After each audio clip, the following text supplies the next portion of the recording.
हिंदू धर्मे श्रीकृष्ण के नारायणेर अवतार माना हय।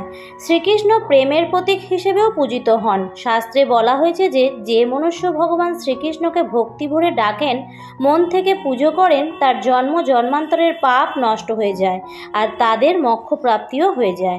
आपनारा निश्चयই देखेছেন हयतो भगवान श्रीकृष्णेर फटोते भगवान श्रीकृष्णके नील रंगेर देखानो हय। किन्तु आपनारा कि कखनो भेबेছেন जे এই নীল रंग भगवान श्रीकृष्ण किभाबे पेल আর কেনই বা ওনার মূর্তি বা ছবিকে নীল রঙের দেখানো হয়?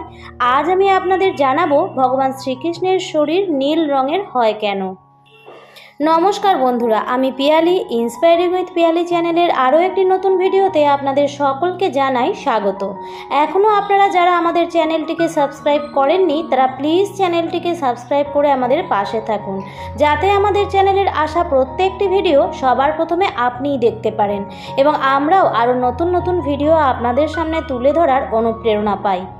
পৌরাণিক কথা অনুসারে শ্রীকৃষ্ণের নীল রং হওয়ার পেছনে রয়েছে ভগবান বিষ্ণুর অবতার। শ্রীকৃষ্ণকে ভগবান বিষ্ণুর অবতার বলে মানা হয়। ভগবান বিষ্ণু তো সর্বদাই গভীর সাগরে বসবাস করেন, আর সাগরে বসবাস করার জন্যই ওনার গায়ের রং নীল। আবার হিন্দু ধর্মে যাদের মধ্যে দুষ্ট দমন করার ক্ষমতা থাকে তাদের চরিত্রকে নীল রং হিসেবে দেখানো হয়, আর নীল রংকে অনন্তের প্রতীক মনে করা হয়। এর অর্থ হলো এনার অস্তিত্ব কখনো শেষ হবে না। এক অন্য মান্যতা অনুসারে মামা কংস শ্রীকৃষ্ণকে হত্যা করার জন্য পুতনা নামে এক রাক্ষসীকে পাঠিয়েছিলেন। ছোটবেলাতেই পুতনা নামের রাক্ষসী তাকে হত্যা করার জন্য বিষযুক্ত দুধ খাইয়েছিল, কিন্তু দেব অবতার হওয়ার জন্য কৃষ্ণের মৃত্যু হয়নি, আর শ্রীকৃষ্ণের রং নীল বর্ণ হয়ে গিয়েছিল।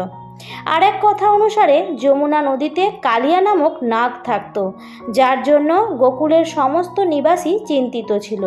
ভগবান শ্রীকৃষ্ণ কালিয়া নাগের সাথে যুদ্ধ করতে গিয়েছিল। যুদ্ধের সময় কালিয়া নাগের বিষের জন্য শ্রীকৃষ্ণের শরীর নীল বর্ণ হয়ে গিয়েছিল। শ্রীমদ্ ভগবত গীতার অনুসারে ভগবান শ্রীকৃষ্ণের এই নীল রূপ তারা দেখতে পান যারা শ্রীকৃষ্ণের পরম ভক্ত হন। ভগবান শ্রীকৃষ্ণের নীল রঙের পেছনে আরও একটি মান্যতাও রয়েছে। এই যে প্রকৃতির অধিকাংশ ভাগে নীল, যেমন আকাশ নীল, সমুদ্র নীল, ঝর্ণাও নীল, অর্থাৎ সমস্ত প্রকৃতির পরমেশ্বর হওয়ার জন্যই তার গায়ের রং নীল। এমনও মানা হয় যে শ্রীকৃষ্ণের জন্ম সমস্ত পাপের বিনাশ করার জন্য হয়েছিল, তাই শ্রীকৃষ্ণ এক প্রতীকী হিসেবে নীল রঙকে বেছে নিয়েছিলেন।